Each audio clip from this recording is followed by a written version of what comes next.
In July 1985, in the sunny, wealthy town of Naples, Florida, Benson family members Margaret, 63, her 41-year-old daughter Carol Lynn, her 33-year-old son Stephen, and her adopted 21-year-old son Scott piled into a vehicle to go check out a plot of land in another area of the city. Margaret was looking at this plot as a potential place to build another home for their family.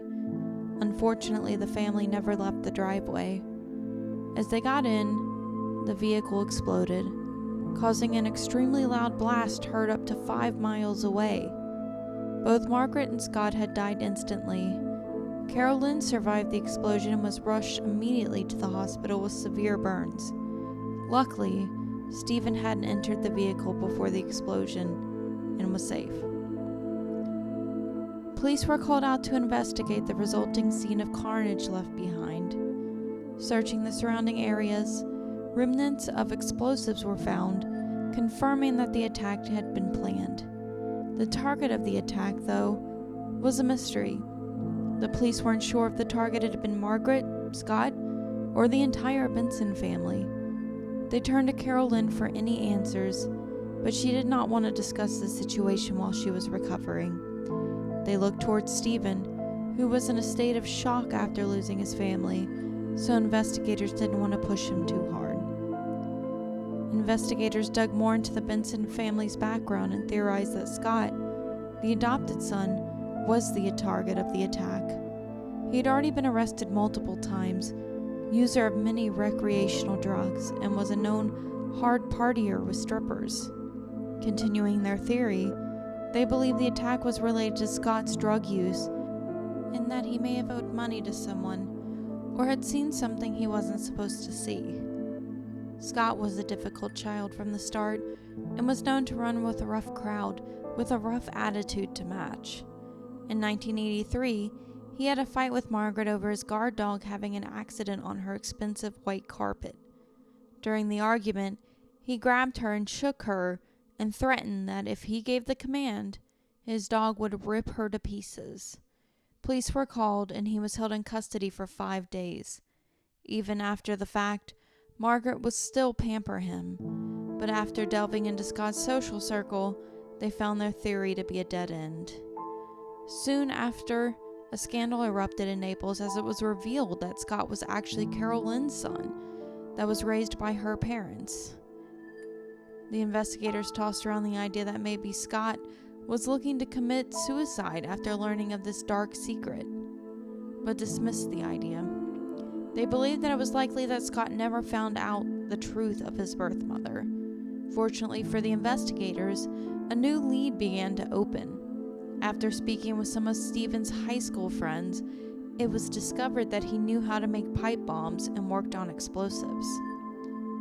The patriarch of the family, Harry Hitchcock, Stephen's grandfather, was the founder of Lancaster Leaf Tobacco and was known as the white-haired Christian businessman who kept tulip gardens in School Lane Hills. Stephen's father, as reported by Stephen himself, never thought he'd amount to anything.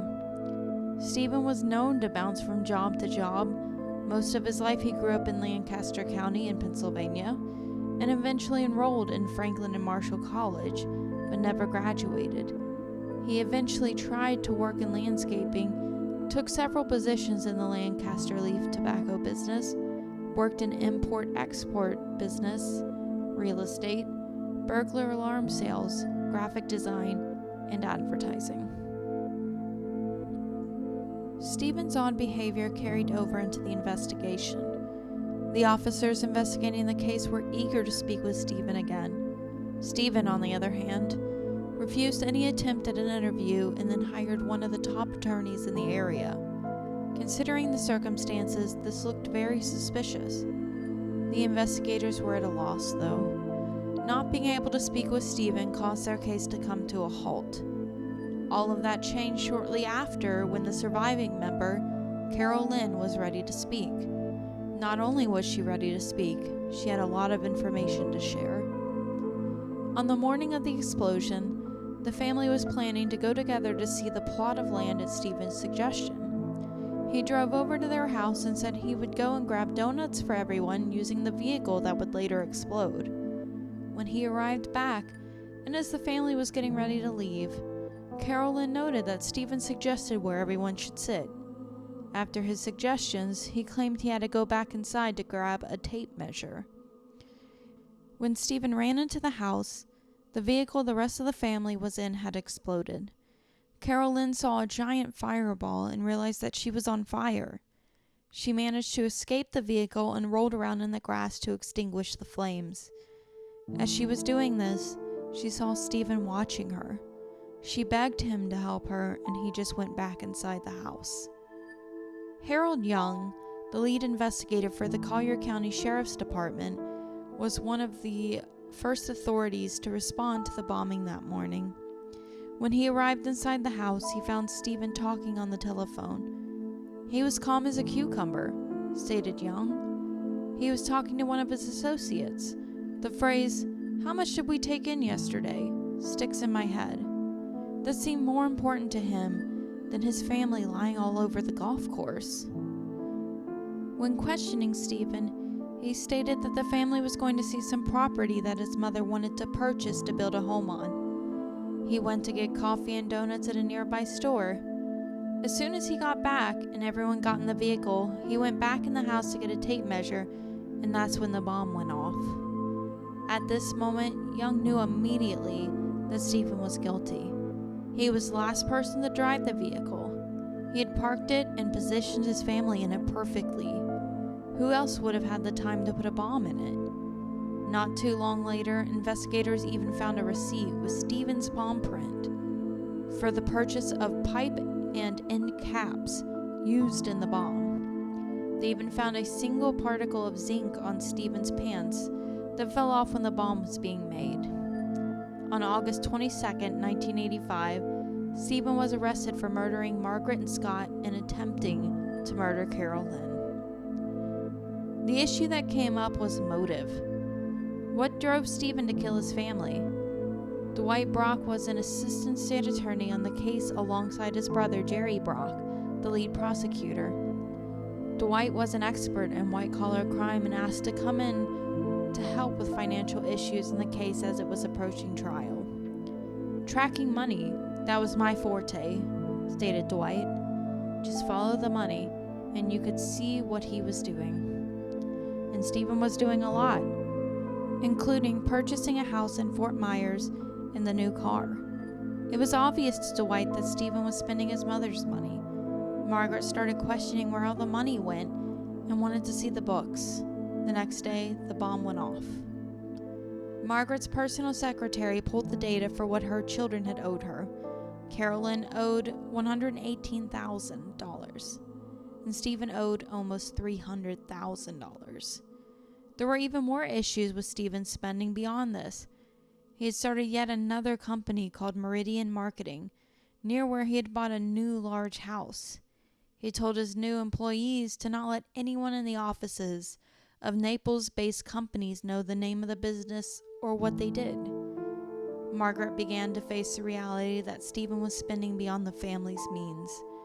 She asked a young Philadelphian lawyer, Wayne Kerr, to come to Naples in spring and summer of 1985 to look through the accounting and to confront Stephen if needed. There was even some talk of removing Stephen from her will. She did eventually change her will, but that was only to cut out Wayne Kerr as executor. By July 8th, right before the bombing, Margaret learned about the new Fort Myers house that Stephen had bought. She was unaware of the size and the fact that Stephen has made a down payment via blank checks she had signed and left behind while she was on a cruise. Margaret and Wayne Kerr eventually drove to Fort Myers and got angry when they saw the new house and car.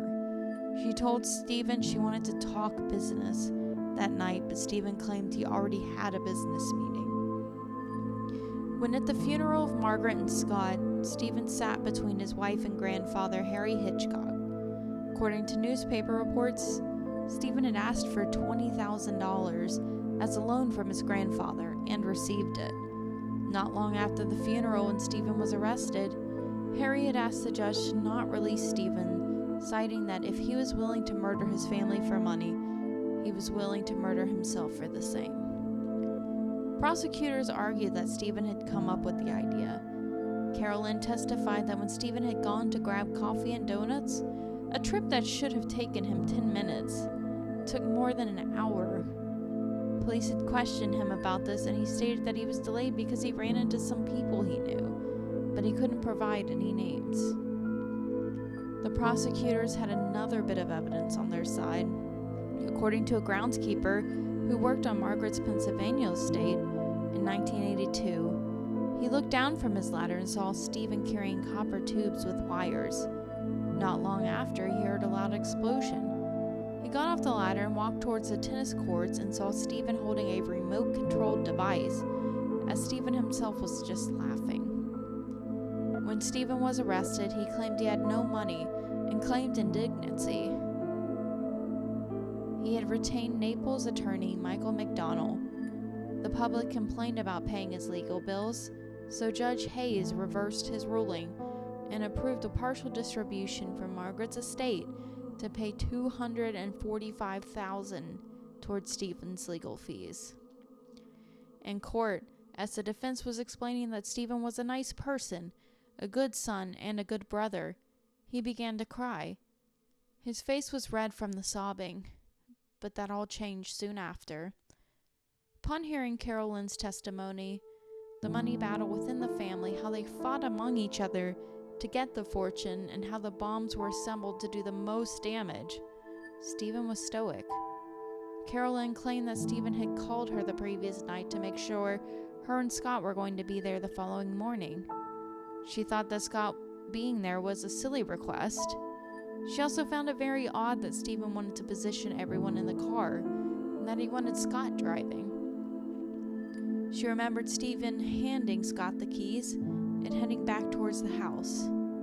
As Scott started the vehicle, the bomb went off. Eventually, Wayne Kerr was called to testify. He had stayed overnight at the Benson house and heard the explosion. He thought it was another one of the Lotuses blowing up.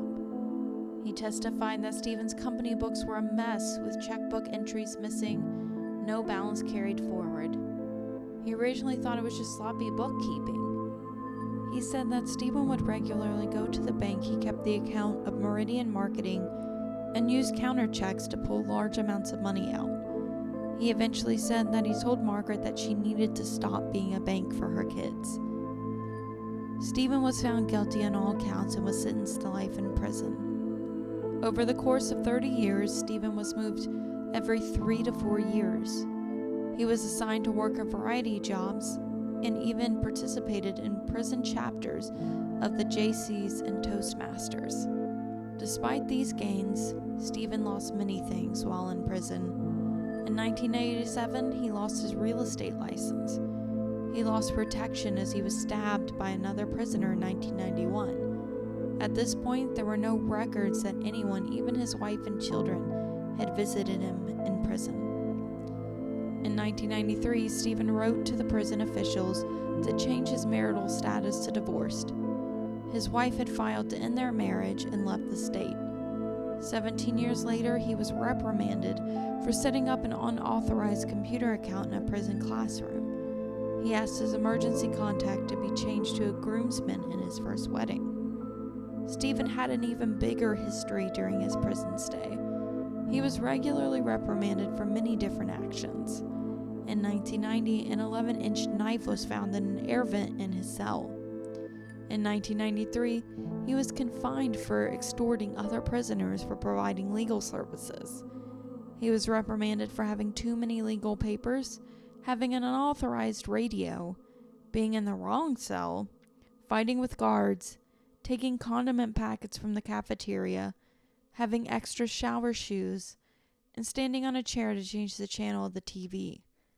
Unfortunately for Stephen, he experienced a violent end.